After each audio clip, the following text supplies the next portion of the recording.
Staff Sergeant Marcus Thorne pulled his beat-up pickup truck into the rest stop. The sun was a weary orange ball hanging low over the desolate landscape, casting long skeletal shadows of cacti and scrub brush across the cracked asphalt. A fine red dust coated everything, a perpetual reminder of the endless desert journey. Marcus did not feel tired, but his 3 passengers did, and their needs came before his own. In the back, a trio of silent, watchful companions stirred as the engine died. There was Kylo, a magnificent but aging German shepherd with a muzzle flecked with gray, his eyes retaining the sharp intelligence of his military working dog days. Next to him lay Echo, a lean and powerful Belgian Malinois, a coiled spring of muscle and nerves, her ears perpetually swiveling. Tucked into a small carrier on the floor was Bravo, a Jack Russell Terrier who defied his small size with an explosive personality and an uncanny ability to sense danger before anyone else. Each one had been Marcus's partner in a different theater of operations. Each one was a retired hero, a legend in their own right, and now they were all his. He had inherited Kilo after his first handler's retirement, adopted Echo after a particularly harrowing tour, and Bravo had simply attached himself to Marcus during a special forces operation, refusing to leave. Marcus unlatched the back door, and the 3 dogs flowed out with practiced ease. Kilo stretched slowly, his bones popping with a low groan. Echo did not make a sound, simply inhaling the air with a series of sharp, quick sniffs. Bravo hopped out of his carrier, did a small pirouette, and then stood perfectly still, a tiny sentinel surveying the scene. The rest stop was not crowded, but a few vehicles were parked at odd angles. An old, faded sedan was near the dumpster. A large black SUV with tinted windows sat in a far corner, its engine still humming. A family in a minivan was eating sandwiches at a picnic table, their laughter a jarring sound against the stark silence of the desert. Marcus led the dogs to a grassy patch, or what passed for one in this arid place. He was in no hurry. He moved with a quiet efficiency that spoke of years of training. His gaze swept over the lot, taking in details that most people did not even see. The slight slump in the old sedan's tires, the subtle glint of a piece of metal beneath the SUV, the way a man near the snack machine kept glancing at the family's minivan. Nothing felt right. The man at the snack machine was too still. His posture was rigid, his hands in his pockets. The way he was standing, he had a clear view of the minivan, the parked cars, and Marcus's truck, but he was not looking at the snacks. As Marcus walked with the dogs, he made a seemingly innocuous adjustment to his jacket. He ran his hand over his collar in a specific, deliberate sequence, touching the fabric at 4 distinct points: left side, right side, front, back. It was a signal, a simple 2-second action that meant nothing to a normal person. But to a very specific set of people, it meant, I am here. I am compromised. Do not approach. It was a code taught to operatives to be used in public places when an enemy presence was suspected. It was a Hail Mary, a hope that someone, anyone, who knew the signal might be watching. He knew the odds were astronomical, but the man by the snack machine was bothering him. The reaction was immediate, though completely imperceptible to the surrounding humans. Kilo, who was sniffing a small bush, froze. His tail, which had been gently swaying, went rigid. His ears rotated forward and he lifted his head, a deep rumble beginning in his chest. Echo, who was a few feet ahead, stopped dead in her tracks, her body snapping to attention. Every muscle in her sleek frame became a steel cable. Her gaze fixed on Marcus, then shifted, her eyes darting between him and the man by the snack machine. Bravo, the small one, did something even more telling. He stopped his playful investigation of a loose stone and sat down, his body curled tightly, a low, guttural growl escaping from his small throat. He was not just sensing danger, he was identifying a threat. The 3 dogs, each with their own unique style of silent communication, had noticed, and they knew exactly what the signal meant. The man by the snack machine was still. A woman stepped out of the black SUV. She wore a business suit that seemed out of place in the dusty rest stop. She had sunglasses on, even though the sun was now dangerously close to the horizon. She did not look at anyone, but her walk was too deliberate, too focused. She moved toward the back of the sedan, opened the trunk, and pulled out a large duffel bag. Marcus had seen that duffel bag before. It was used to transport things, unspeakable things. His blood ran cold. The man by the snack machine was their lookout. The woman was the one who made the exchange. This was not a meeting. It was a transaction. And Marcus and his dogs had stumbled right into the middle of it. He crouched down, pretending to check Kylo's paw. "All right, listen up, heroes," he murmured, his voice low and calm. "We have a situation. A black SUV and a gray sedan. The bag is the key. We are going to disrupt this. Kilo, you are my deterrent. Stay close. Echo, you are the distraction. You are going to create some noise. Bravo, you are the infiltrator. I need you to get close to the sedan's trunk without being seen. When I give the signal, you go." He looked at each of them in turn, a silent conversation passing between them. They did not need a human language to understand the urgency in his eyes. Kilo's ears were perked. Echo's tail gave one quick, sharp thump against the ground. Bravo gave a small, almost imperceptible nod. The bond between them was more than just training. It was a trust forged in the heat of battle. They were a team. A very unusual team, but a team nonetheless.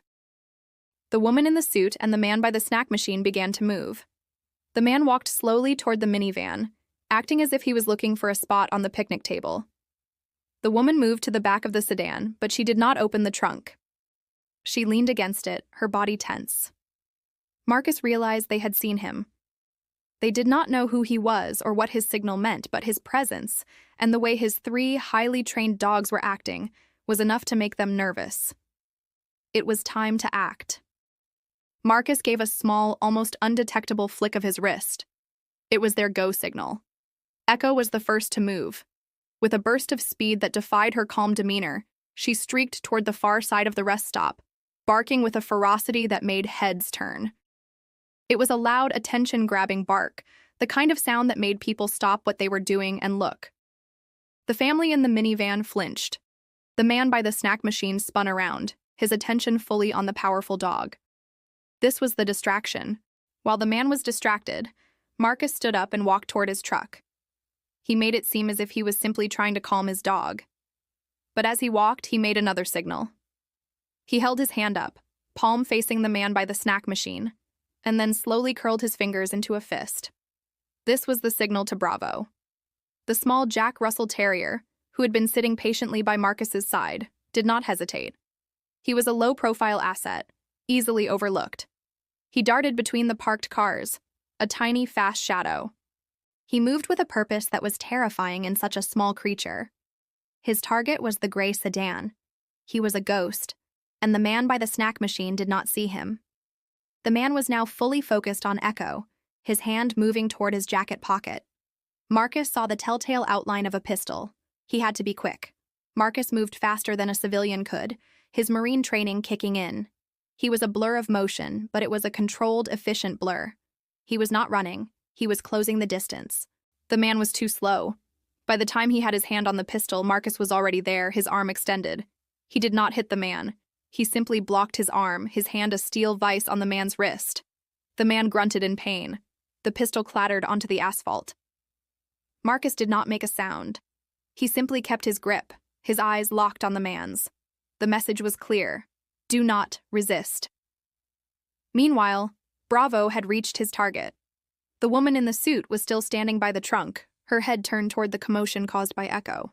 Bravo, with his low center of gravity and compact size, slipped under the car. He was out of sight, but he was not silent. He began to bark, a high-pitched, furious sound that seemed to come from nowhere. He was a tiny tornado of noise, and it was enough. The woman jumped, startled, and instinctively looked under the car. Just for a second. That was all Bravo needed. He bit her ankle, not hard enough to do real damage, but hard enough to make her yelp and pull back. The woman lost her balance and stumbled away from the car, her hand flying up to her ankle. That was the opening. Marcus released the man at the snack machine. Kilo, seeing the opportunity, moved forward, his massive frame a menacing presence. He did not bark. He did not growl. He simply stood, radiating silent, powerful authority.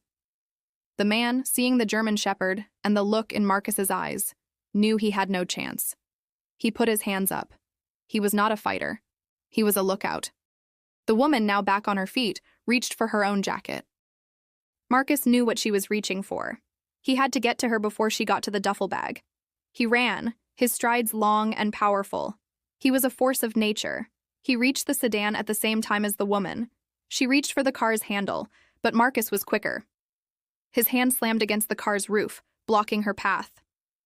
He pushed her away from the car, his movements fluid and precise. She stumbled back, falling into the duffel bag. The bag, which had been loosely zipped, came open. A few plastic-wrapped packages tumbled out. They were not filled with drugs. They were something far worse. Marcus's heart sank. The family from the minivan, their picnic forgotten, were now watching. The woman in the suit, seeing the packages, began to panic. She tried to grab them, but Marcus was already covering them with his body. He was protecting the evidence and the children inside. The look in his eyes was cold, hard, and terrifying. The woman hesitated, and in that second of hesitation, Marcus saw his opportunity. He gave Kilo a simple command, a sharp, "Stay." The German shepherd planted himself firmly on the duffel bag. His work was done. Marcus then turned his attention to the woman. He did not need to fight her. He simply needed to hold her there until the authorities arrived. Echo was still barking, but now her barks were higher-pitched, a signal that she had seen something else. A third person. A third threat. Marcus looked up. A van was pulling into the rest stop, a beat-up Ford van that had been parked down the road waiting. The dogs had noticed something. Echo's barks were not just a distraction. They were a warning. Marcus knew what to do.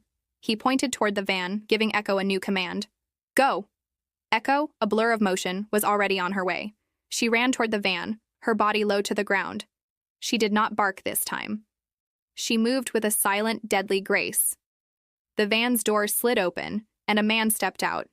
He saw the chaos and his eyes went wide, but he was not prepared for Echo. The Malinois hit him low, a body check that sent the man sprawling. He hit the ground hard, his head bouncing off the asphalt. He was out cold before he hit the ground. With the three criminals neutralized, Marcus turned to the family. They were wide-eyed and scared. He gave them a simple, calm command. "Call the police. Now." The father, a burly man with a terrified look on his face, nodded wordlessly and fumbled for his phone. The rest stop was now a crime scene, a silent tableau of fear and relief. Kilo stood over the duffel bag, his eyes fixed on the woman in the suit, who was now weeping softly. Bravo was at his feet, his tiny body trembling with adrenaline. Echo stood guard over the unconscious man by the van. They had done it. They had saved the day without a single human understanding what had happened. When the police and then the FBI arrived, Marcus was a ghost. He did not speak. He simply stood by his truck, his three dogs at his side, as the agents swarmed the scene. He had made his report by sending a prearranged signal to an anonymous tip line, a simple burst message on a special frequency. No one knew who he was, and that was how he liked it.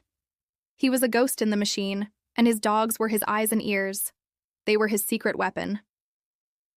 As the sun dipped below the horizon, painting the sky in a final defiant splash of purple and red, Marcus and his dogs got back into the truck.